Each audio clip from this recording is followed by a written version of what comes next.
Hello friends, स्वागत है आपका एक बार फिर से अपने चैनल सिविल टॉक पर। जैसे कि हमारे सोम की सीरीज चली रही है तो उसमें आज का टॉपिक है स्ट्रेस और स्ट्रेन पे बेस्ड क्वेश्चनों पे। जैसा कि आपको एक क्वेश्चन दिखाई दे रहा होगा आपकी स्क्रीन में, ये कोई डायग्राम बना हुआ है, इस पर लोड दिए गए हैं डिफरेंट टाइप्स के, और इसका डाया पहले सेक्शन का डाया 20 mm, दूसरे का 40 mm, तीसरे का 30 mm। इसकी लेंथ 125 mm, इसकी 150 mm, इसकी 125 mm। ये हमें क्वेश्चन में डायग्राम दिया गया है। और उसने कहा, साथ ही उसने कहा है जो मॉडुलस ऑफ इलास्टिसिटी है उसकी वैल्यू 2 × 10⁵ न्यूटन पर mm स्क्वायर है। और हमें कैलकुलेट करना है, एक तो हमें पूरी बॉडी में कितना इलोंगेशन आएगा वो कैलकुलेट करना है, दूसरा हमें स्ट्रेन कैलकुलेट करना है, और साथ ही साथ उसने कहा है also calculate stresses of different section, मतलब अलग अलग सेक्शन पे कितना कितना स्ट्रेस आएगा हमें वो भी कैलकुलेट करना है। पहले हम इसको सेक्शन 1 दे देते हैं नाम, इसको सेक्शन 2 नाम दे देते हैं, और इसको सेक्शन 3। हम सबसे पहले ये वाला पार्ट लेंगे। तो मान लो कि कुछ इस पे देखो 10 किलो न्यूटन का लोड आ रहा था।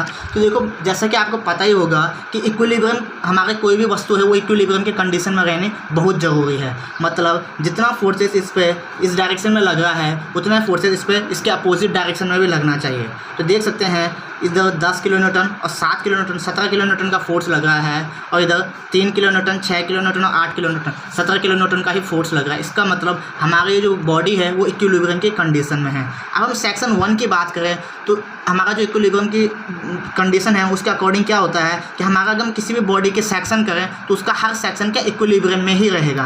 तो जैसे कि हम सेक्शन 1 की बात करते हैं, इस डायरेक्शन में इस पर 10 किलो न्यूटन का फोर्स लग रहा है, तो इस अनबैलेंस फोर्स को बैलेंस करने के लिए इसके अपोजिट डायरेक्शन में भी 10 किलो न्यूटन का फोर्स लगा हुआ मान लिया जाता है या लगा हुआ होता है, हमें ये एज्यूम करना पड़ता है। ठीक है, तो क्योंकि ये सेक्शन 1 है इसलिए मैं कह सकता हूँ F1 की वैल्यू 10 किलो न्यूटन, और इसको न्यूटन में बदल लेंगे तो ये हो जाएगा 10 × 1000 न्यूटन।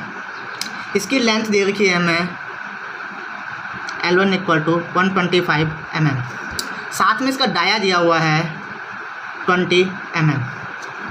तो इसका एरिया A1 = हो जाएगा π/4 20 का स्क्वायर।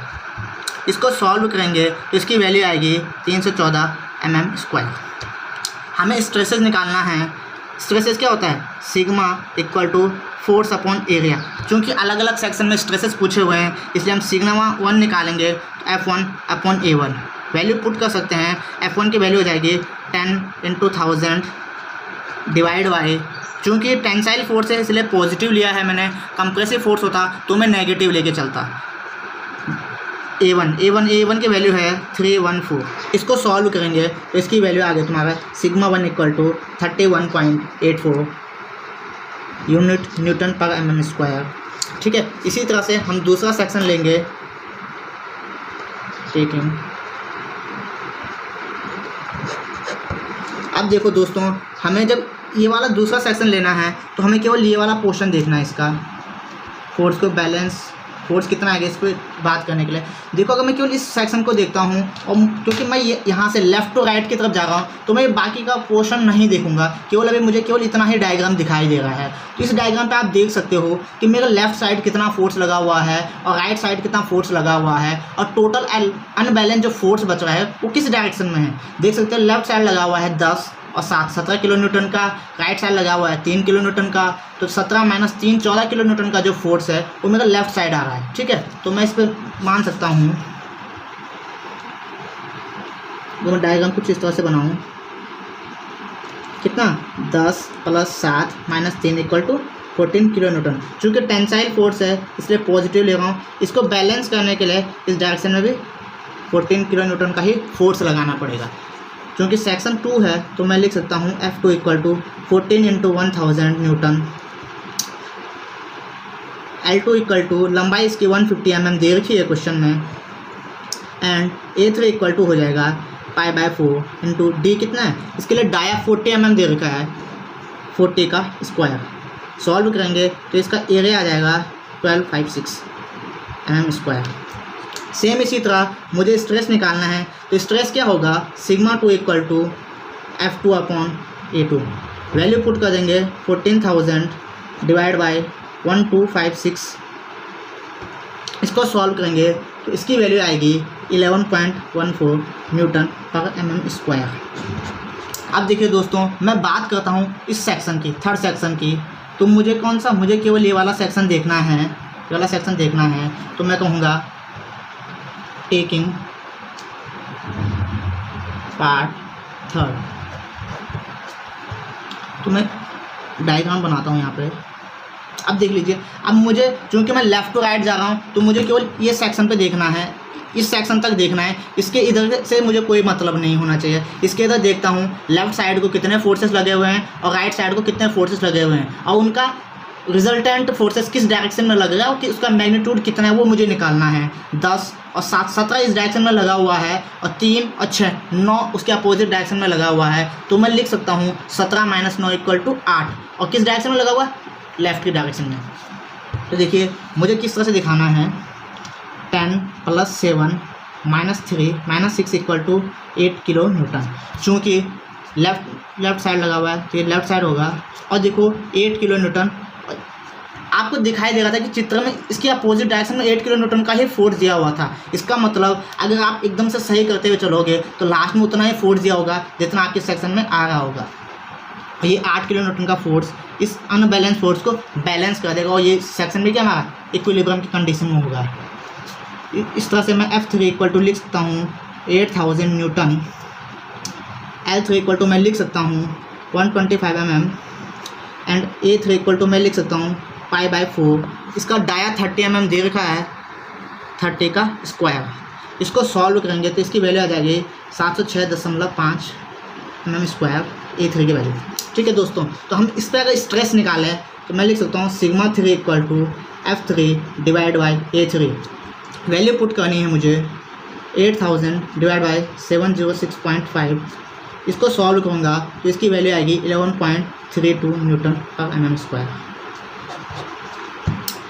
ठीक है दोस्तों, मेरा σ1, σ2, σ3 आ चुका है। इसका मतलब हम बता सकते हैं कि इस सेक्शन में जो पहला सेक्शन है उसमें कितना स्ट्रेस आ रहा है, जो दूसरा सेक्शन उसमें कितना स्ट्रेस आ रहा है, और जो तीसरा सेक्शन है उसमें कितना स्ट्रेस आ रहा है। अब मुझे टोटल इलोंगेशन निकालना था, तो मुझे पता है ΔL = क्या होता है FL/AE।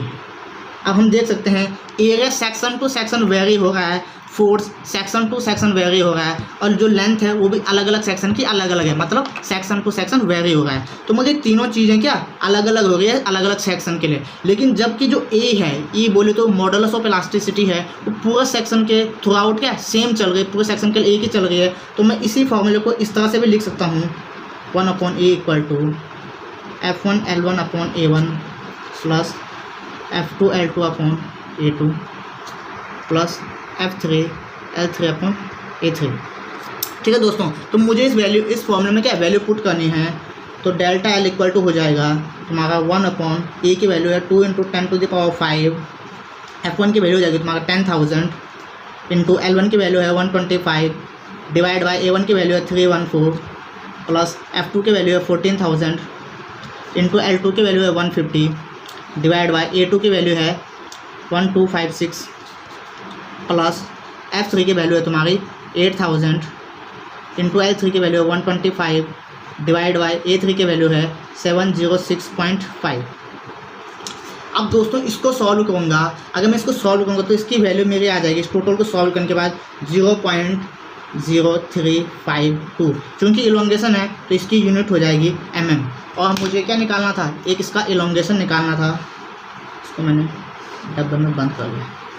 ठीक है दोस्तों, अब बात आती है स्ट्रेन की। अभी मुझे क्या निकालना है, स्ट्रेन बोले तो विकृति निकालनी है। स्ट्रेन का फॉर्मूला हमें पता है ΔL/L, मतलब change in length divide by original length. तो जो L है मैं लिख सकता हूँ, L क्या हो जाएगी L1 + L2 + L3, टोटल लंबाई हो जाएगी। इन टोटल को जोड़ देंगे 125 + 150 + 125 = 400। और स्ट्रेन इक्वल टू क्या हो जाएगा, ΔL की वैल्यू हमने पुट की 0.0352 और L की वैल्यू हमारी 400 है, हमने ये पुट की, इक्वल टू आ जाएगा 0.88 × 10⁻⁻⁴। चूँकि हमें पता है स्ट्रेन की कोई यूनिट नहीं होती तो इसका आंसर यही हो जाएगा, सिंपल सा। दोस्तों बस इतना आसान क्वेश्चन है और आपका एक क्वेश्चन जरूर आता है पेपर एग्जाम में। दूसरा क्वेश्चन है आपका थर्मल स्ट्रेसेस का। इसमें क्वेश्चन है, a pipe line is laid underground at 30 degree Celsius. मतलब कोई एक पाइपलाइन है वो बिछाई गई है ज़मीन के नीचे से 30 डिग्री सेल्सियस टेम्परेचर पर बिछाई गई थी। The temperature falls to -5 degree Celsius but the pipe is not able to contract. लेकिन किसी कारणवश जो टेम्परेचर है वो -5 डिग्री सेल्सियस तक कम हो चुका है। मतलब -5 डिग्री सेल्सियस कम नहीं हुआ, मतलब कि जो टेम्परेचर अब इस टाइम प्रेजेंट टाइम में जो टेम्परेचर है वो -5 डिग्री सेल्सियस है। और लेकिन जो पाइप है वो कॉन्ट्रैक्ट होने के लिए क्या कंडीशन, उसकी कंडीशन ऐसी कि पाइप कॉन्ट्रैक्ट नहीं होगा। मतलब पाइप क्या रेजिस्टेंस जनरेट करेगा, यहीं से हमारा क्या थर्मल स्ट्रेसेस निकलेगा। The coefficient of linear contraction is 12 × 10⁻⁻6 पर डिग्री सेल्सियस। जो कोफिशिएंट है यानी हम इसको कह सकते हैं संकुचन, रेखीय संकुचन गुणांक, उसकी वैल्यू है 12 × 10⁻⁻6 पर डिग्री सेल्सियस। और हमें कैलकुलेट क्या करना है, टेम्परेचर स्ट्रेस कैलकुलेट करना है, पाइप में कितना टेम्परेचर स्ट्रेस आ रहा है और हमारे पास ई की वैल्यू उसने दे रखी है। ठीक है, जो चीज़ हमारे पास दी गई है हम उसी से क्वेश्चन करते हैं। सबसे पहले हमें पता है गिवन क्या कितने डिग्री सेल्सियस टेम्परेचर हमने पाइपलाइन डाले थे, तो डाल सकते हैं हम इनिशियल टेम्परेचर या फिर प्रारंभिक तापमान। इसको मैंने लिख दिया टी इनिशियल से TI equal to 30 degree Celsius. दूसरी चीज़ आ गई final temperature TF। Final temperature कितना है -5 डिग्री सेल्सियस, अंतिम तापमान। और हो जाएगा मेरा टेम्परेचर डिफरेंस, टेम्परेचर जो डिफरेंस है वो हो जाएगा मेरा डेल्टा T से मैं इसको डिनोट कर रहा हूँ equal to T initial minus T final equal to 30 -5 equal to 35 degree Celsius delta T।